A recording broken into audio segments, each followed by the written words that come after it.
Not translating the lyrics of Boogie Oogie Oogie for bored Europeans, I'm listening to Rainier Avenue Radio.world. You can protect others from getting sick from COVID-19. Here's what you do. Stay at home unless you need food, medicine, or medical care. Avoid large crowds. And if you have to go out, stay at least 6 feet away from other people. Don't forget to wear a cloth face covering so you don't spread germs when you talk, sneeze, or cough. Cloth coverings should not, however, be used on children under 2. For more information, call 206-477-3977. That's 206-477-3977. This is the news on Rainier Avenue Radio. The NBA released its schedule for the second half of the regular season, laying out how it plans to have all 30 teams play 72 games despite the ongoing pandemic. For ESPN, the NBA unveiled only its first half schedule in early December, allowing it flexibility to adjust as the pandemic inevitably wreaked havoc on its attempts to play games outside of the safe confines of a bubble like the one the league finished last season in. To try to make things as fair as possible, each team was scheduled to play either 37 or 38 games across the 73 days that first half schedule was set to run. Due to the pandemic, however, and the ongoing issues it has caused some teams, there is no such equity in the second half schedule. And that's your news on Rainier Avenue Radio. Kind of nonsense conversation are we having here? The Neon Ghost Show. The Neon Ghost Show. Right here on Rainier what's it? Rainier Avenue Radio.world. Right about now. Rainier Avenue Radio.world. I'm so tired. I have to pee. When should you wear a mask? For almost everyone, every time you go out. Like for coffee, when you ride the bus, or head out to care for your parents. When you go to work, spend the afternoon at the park, or pick up some dinner on your way home. Whatever you do, wearing a mask is essential because it works to prevent the spread of COVID-19, and it helps keep Washington open. Mask up to open up, Washington. Coronavirus.wa.gov. This message brought to you by the state of Washington. Rainier Avenue Radio.world is your 24/7 digital media hub. Tune in at Rainier Avenue Radio.world. Also find us on Facebook, Twitter, and TuneIn apps.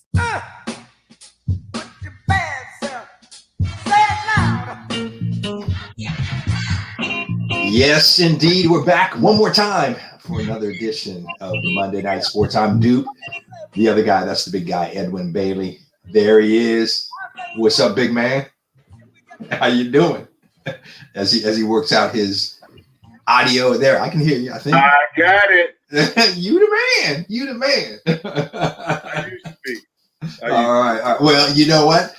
I want to start the show off. Okay. Somehow I came across this link, Edwin, and this link was talking about the top draft picks from HBCUs by the Seattle Seahawks over the years. Yeah. and there it is. Okay, and as we scroll down, Daniel, thank you, Daniel. Scroll down. The first guy, there he is. Big number 65 from South Carolina State. Edwin Bailey. It's hard to be a Bulldog, Rick. Man, let me tell you. That was great, man. I looking through this and I mean, but I think it's real. They're talking about the top pick for the Seahawks in the history of the franchise from HBCUs, and you're at the top of the list, man. Congratulations. That's a big honor. Thank you very much. And I did not want to be any place but Seattle, Washington. Where I wanted to be. How much did you know about the Seahawks? Well, let me take a step back. How much did you know about Seattle? Not the Seahawks, Seattle when you were drafted. Had you ever been here? Never been here. My father came out of the Army here and was here for about 2 or 3 days before he caught the Greyhound back to Savannah, Georgia. And that in itself would have killed me. And I came up and I went to the New York Jets used to have a combine.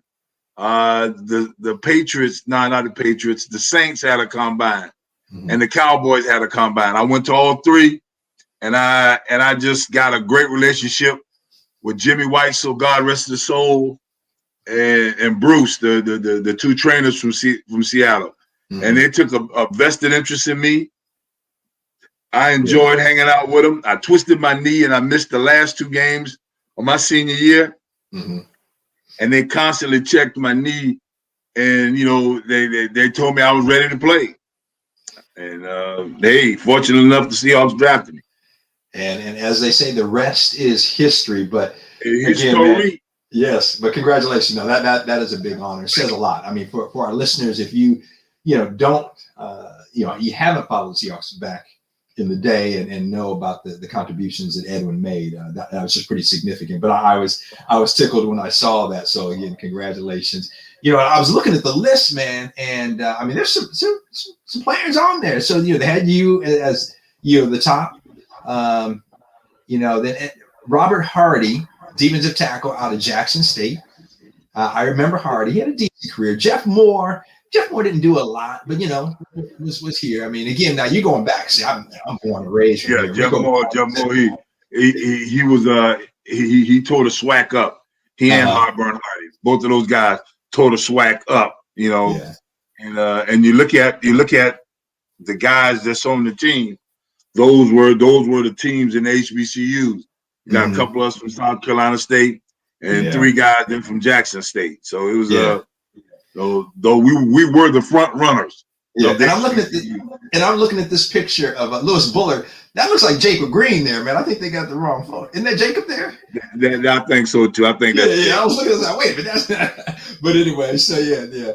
You got him, Dwayne Harper, another South Carolina State. Man, from Orangeburg, South Carolina. Really, from there, yeah. Harper had a good career here. So yeah, that was really cool to see. Thanks, Daniel, for getting that up on the screen. It was good to see you guys and to see HBCUs recognized. And I wanted to start out with that, but really we got a lot to focus on. I want to just take my hat off to the NBA and appreciate Rico Brown and also Michael Carter tuning in, saying, "Hey, what's up?"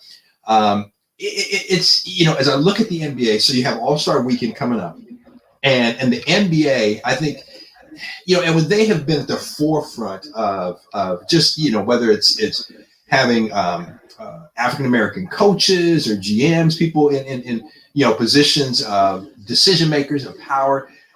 They've also kind of led the charge as you look at all of the professional sports franchises or professional sports leagues, just in terms of racial justice and everything that they did, the WNBA did last year. Well, the NBA All-Star Weekend, this weekend, is down in Atlanta, and the NBA is supporting both HBCUs and COVID-19 equity efforts. And I think that's huge because if you've been paying attention to the news, there's a lot of disparity and lack of equity when you talk about COVID testing, and now as the vaccines are being rolled out. And so the NBA is committing, they said they commit more than $2.5 million in resources towards HBCUs and towards awareness around equity and access to the COVID-19 care, relief, and the vaccines. And I think that's significant. Hey, Rick, well, like I've told a couple of my guys, I've coached at about 3 or 4 different teams in the HBCU, Savannah State, South Carolina State, Shaw, Payne, and I am openly recruiting kids from this area to send them back to the HBCUs, from all the football games that we call, when I see a kid, I'm calling coaches, and, I see Greg Ruffin is in the paper. Jackson State beat up on them pretty good. And and he's the coach down in Jacksonville, and I'm looking for him some players. I'm looking for players to send to South Carolina State. There's one kid who signed and went to South Carolina State. I hadn't heard from Barrington, but I'm waiting to hear from Barrington. He's at South Carolina State, and he played for us over here at Rainier. Well, I mean, we obviously was a couple years ago. We had the pleasure of calling the Grambling State was here in town to play CLU in basketball, and Ivy Smith, who went to Rainier Beach and was a sophomore and was just a standout player for Grambling, and more and more athletes. And Edwin, as you talk about that, I mean, here's the thing. So we've talked about that a little bit, talked about this a little bit on the show, but both football and basketball, we're starting to see more and more African-American players, high schoolers that are top recruits. I mean, blue chip guys, and they're committing to HBCUs. And so there's a number of, I pulled up an article, and a number of young guys that are committing football wise, and some big names, a kid named Kalen Newton, who is, one of the top recruits, has committed, and a bunch of kids have committed, which is really exciting. It's going to be interesting to see how this plays a role down the line. And are you going to see more and more with everything that's going on with social justice, racial justice, the inequities that we're seeing? Are these kids going to start committing to some HBCUs, and how is that going to shift, Edwin, the dynamic in D1? Well, Rick, when I decided to go to South Carolina State, and from Savannah, Georgia, we had kids that go to Carolina, we had kids to go to Georgia, we had kids to go to Alabama. Mm-hmm. We had a lot of kids go to a lot of different schools that we all played high school football together. Yeah. When it was all said and done, the kid from South Carolina State was the only one that was still playing when it was said and done. My dad told me, you better go somewhere where somebody you can talk to. Where you can find some people that look like you. Yeah. And at the time, I was a little mesmerized by Georgia. But when I eventually made it to South Carolina State, best thing that ever happened to me, man. Yeah. Majored in elementary education. The teachers in the professors in the elementary education department had the same attitude as my coaches, Willie Jeffries and Bill Davis. It was about getting out and giving it what you got, being on time, staying late, all the things that people stress. Not only were they stressing that in the football offices, but they were stressing that over in Turner Hall at South Carolina State. Yeah. It's no secret now that I'm in the classroom. Yeah. Yeah. Absolutely. Everybody says, oh, well, you played. Yeah. I played professional football. That was good. That was great. But I lack the idea of also being in the classroom. Yeah, no doubt. Well, that says a lot about the environment. I know the short time I was down at Florida A&M, I did not obviously stay there. I transferred and transferred to UW and graduated from University of Washington. But it felt, and Edwin, I've said this before, I will never forget, those professors said, look, we're not going to let you fail.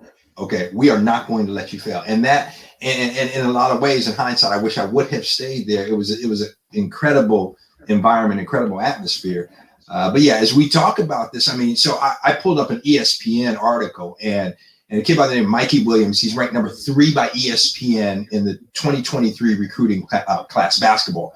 And he's explicitly expressed, hey, man, yeah, I'm interested in attending an HBCU. And this article is just talking about, the fact that you have more and more of these young athletes are committing. Howard got a big kid. He was like one of the top recruits. I think 6'10". I want to say 6'10" kid. And Howard University, he committed to Howard.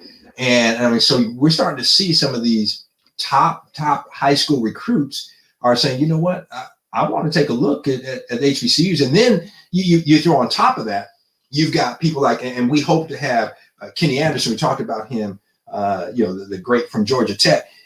We talked about having him on the show. Paul Schneiderman had him on his show, and I'm hoping we can get Kenny next week. He's at Fisk. You got Deion Sanders, now is coaching. Yeah. So you're starting to get some big name coaches and people involved, and at all levels. And man, I just think that we're going to start seeing some of these top African American recruits making a decision to go to an HBCU. Well, Rick, the thing of it is, Rick, you got a lot of these guys coming with some incredible messages. Deion Sanders has always been a verbal guy. But it's obvious that Deion, have a message for these kids. I watched Kenny at Georgia Tech. And he was a productive kid. Went through some things, and that's what a lot of these kids need to hear. you know. Yeah. And my first head coach in college was Willie Jeffries. And every time I tell some people say, "Oh, I'm not familiar with that name," I told them, I said, "Well, go and Google it." Mm-hmm. Yeah. You're gonna find out some amazing stuff. You know, he was the first African American to coach at a Division one college. You know, predominantly white institution. Yeah, PWI. And was amazing, man. It was demanding.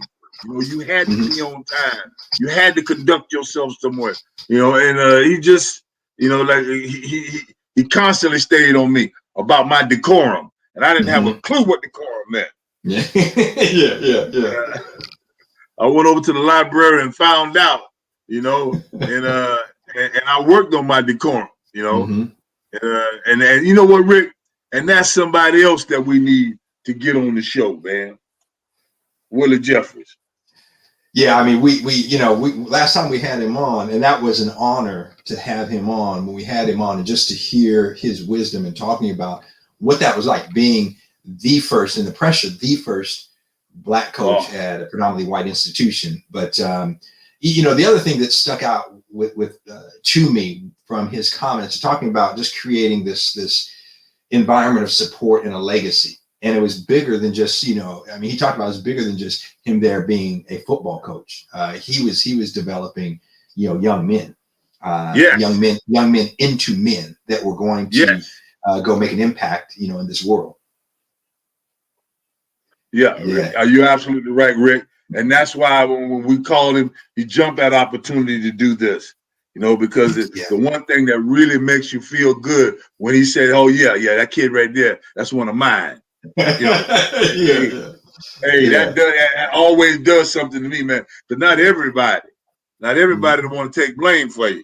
Yeah, I hear you.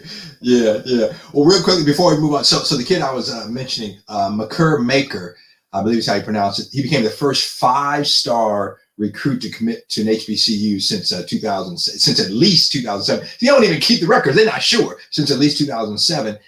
He committed to Howard University, 6'11" center out of Hillcrest Prep Academy in Phoenix, and apparently at 6'11", known for he can handle the rock and he can shoot it. And he was the first to announce his visit to Howard, and then others started to dream, hey, what if we went there together? So, I mean, that's all it takes, Edwin, is, you know, one guy and makes that commitment, and man, that can change, you know, everything. So. Yeah, it's going to be interesting. He'd also, so he chose, now get this, he had offers from Kentucky, UCLA rather, I should say, Memphis, but he decided to go with Howard. So good for him. Good for him. You know, South Carolina State gonna put a good beating on him, but you know, I'm happy that he's gonna be in the club. We shall see, because you know, and it's going to be nice when the pandemic ends and things are back, because, you know, the HBCUs did not play this year, football and, you know, just the abbreviated seasons and what have you. But, you know, it is what it is. Hey, you know, we got a little bit of time left here, but I want to just let our listeners know, again, if you just tuned in, I'm Dupe, he's Edwin Bailey, and we are just, you know, talk a little bit about HBCUs, and again, want to just take our hats off and applaud the NBA. This weekend at the All-Star festivities in Atlanta, they've made a commitment of at least $2.5 million to go toward HBCUs and to equity around COVID, whether it's through testing and screening and also getting the vaccine and just raising awareness and education. So that's significant, and NBA taking Rick, taking that's a lead huge, there. Man. Yeah, Rick, that's huge, man. Yeah. You know, you can't do nothing but take your hats off to him, man. You know, the guys in the NBA and the guys in baseball, those guys have always been front runners. They've always been way out in front, you know. Yeah. And they're willing to dig deep. They're willing to work hard, play hard. Hey, man, you gotta love them. Yeah, and it's a different era now. But I mean, I think of, and I want to get this photo and get it framed and put up. You know, I think it was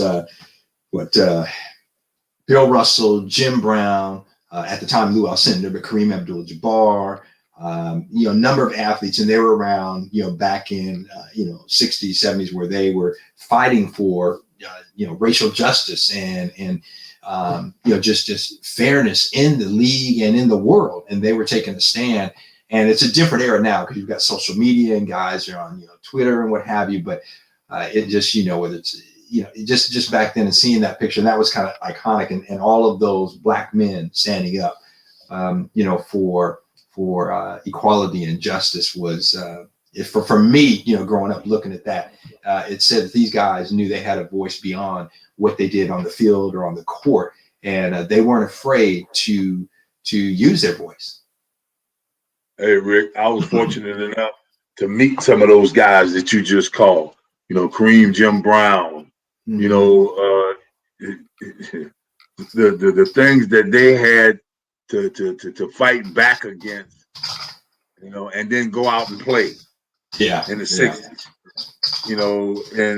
It's just amazing. Baseball was just crazy. Yeah. But those guys were front runners, man. Those were the guys that set the pace, man. The first time I met Jim Brown, man, I just wanted to be that arrogant. I wanted to be that cocky. Hey, man, just incredible. Kareem Abdul-Jabbar was equally as cocky, equally as arrogant, but in more of a subtle manner. Mm-hmm. Yeah. But just man, guys that I idolized, man, as a kid. That's the reason I wanted to play professional sports, was because of those guys right there. Yeah, no doubt. I forgot. I just pulled the photo up. Daniel, I'm going to send it to you. I don't know if you can put it up there or not, or show it. But how could I forget to mention Muhammad Ali? Come on. But I mean, just some incredible brothers that stood up. The man who gave us an opinion. Yeah. Oh, come on. Yeah. Hey, but we got about 6-7 minutes here, so I want to just take a few minutes, Edwin, and just share with our listeners. So I want to just applaud the Metro League. Sat in a meeting last week.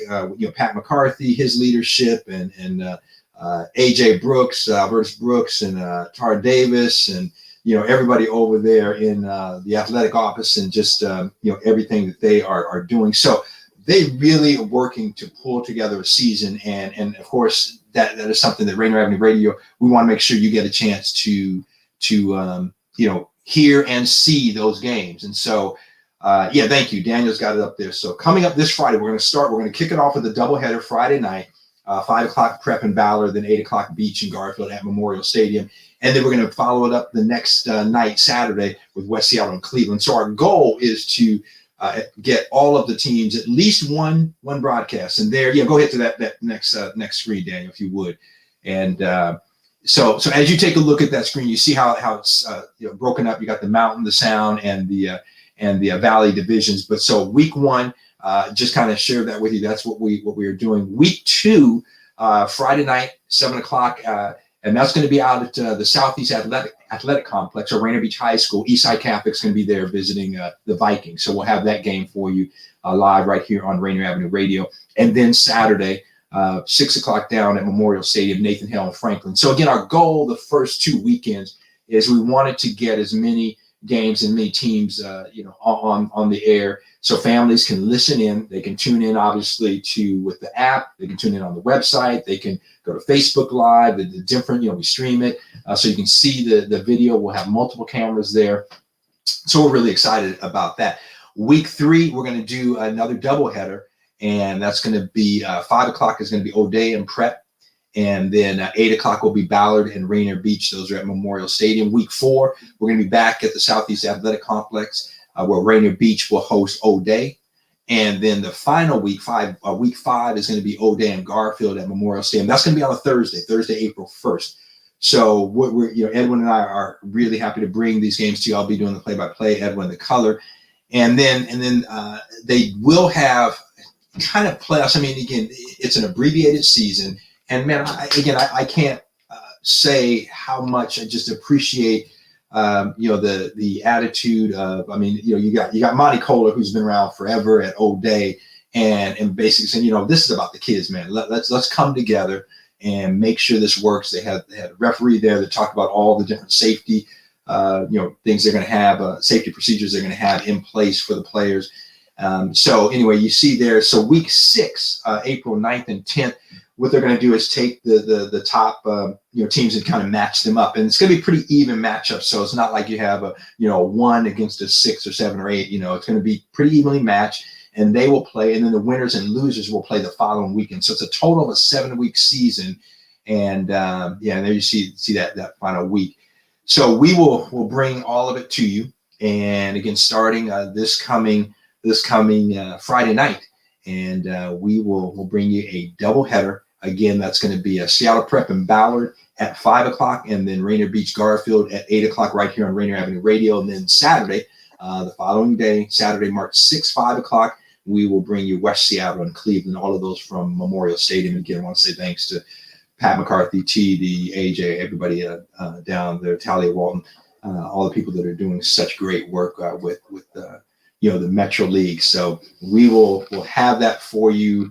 There you see it, your community radio station, Edwin. So I'm excited, man. We're going to be back in the booth and calling these games. Rick, I'm fired up, man. I'm the one thing I want to do, Rick, is, and I'm putting it out there. I'm looking for kids to send kids back east to school. That we need to, Edwin. I appreciate that. Let's talk more about that and figure out, Monty Kohler and the other coaches in this league, because I think a lot of kids. I wish someone would have given me this advice that I'm going to share right now when I was in high school, and that is that, go somewhere where you're going to play. It doesn't matter, whether it's a D1, D2, whatever the case may be, or however the classifications are now. Go somewhere where you can play, because if you can play, the scouts are going to find you. Bottom line. Sir. Bottom line. Yes, sir. I know everyone wants to go to, Alabama or LSU or, Clemson or whatever, the top schools. But and I, in a lot of ways, I wish I would have stayed down at Florida A&M, because I likely would have had a better chance to play. I played some here at UW, but not very much, and I was under Don James. And after my sophomore year, I'm like, I went and talked to Coach James. I said, man, I want to play. I said, what's the likelihood of me playing? He said, it wasn't great. So I decided to walk away from it at that time. Hey, Rick, man, Rick.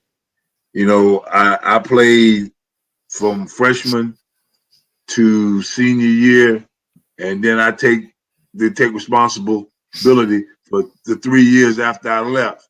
Mm-hmm. Anywhere from 20 to 25 draft picks. Mm-hmm.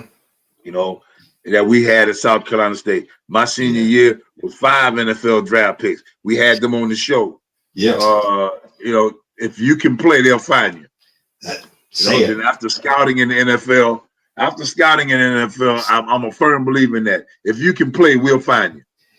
Edwin, and I found that out late. So I missed playing football. We got a couple minutes left, and I want to also tell people to tune in to Metro Sports Weekly every Thursday from 7 to 8, and Masvita and Pat McCarthy will give them the whole rundown of Metro League sports. But with that said, so I had the urge to play and knew I could play. So even though I had left UW, was playing local semi-pro, and then this league called the Arena Football League started up.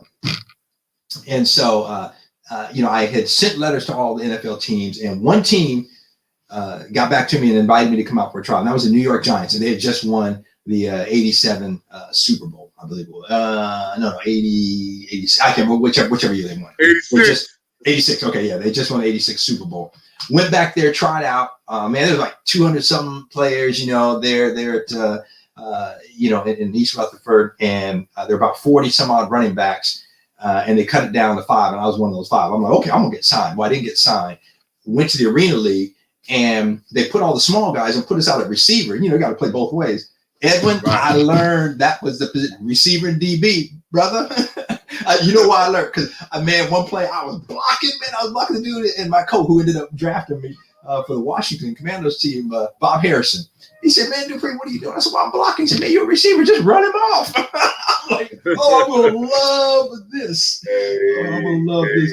But and like I always tell the guys, did you get paid? A little bit. That's pro football. That's just that little bit right there. Yeah. That's pro football. A wee bit. Okay, but we are out of time. But man, you know, and I say all that to say this: people, they're going to find you, like you said. You know, I got some tryouts, and the Arena League, you know, found me. Mouse Davis came and invited me to come do a workout down in Portland. I drove down there, me and my wife, and you know, did some drills, and they signed me. So anyway, you know, so yeah, I want to continue this conversation with HBCUs recruiting kids, making kids in this area aware of the opportunity. We're out of time, man. So next week, I hope we'll tease it once I confirm Kenny Anderson, and we're going to continue this talk about HBCUs. And again, congratulations to Edwin Bailey, the top player drafted by the Seattle Seahawks from an HBCU. There he is right there, number 65. Until next week, Lidline is next. I'm Dupe. He's Edwin Bailey. Oh, they're going to talk about Russell Wilson on Lidline. Thanks to Daniel B., our producer. I might call back. We'll call in. Until next week, peace and God bless. All right, Rick. Listening to Rainier Avenue Radio.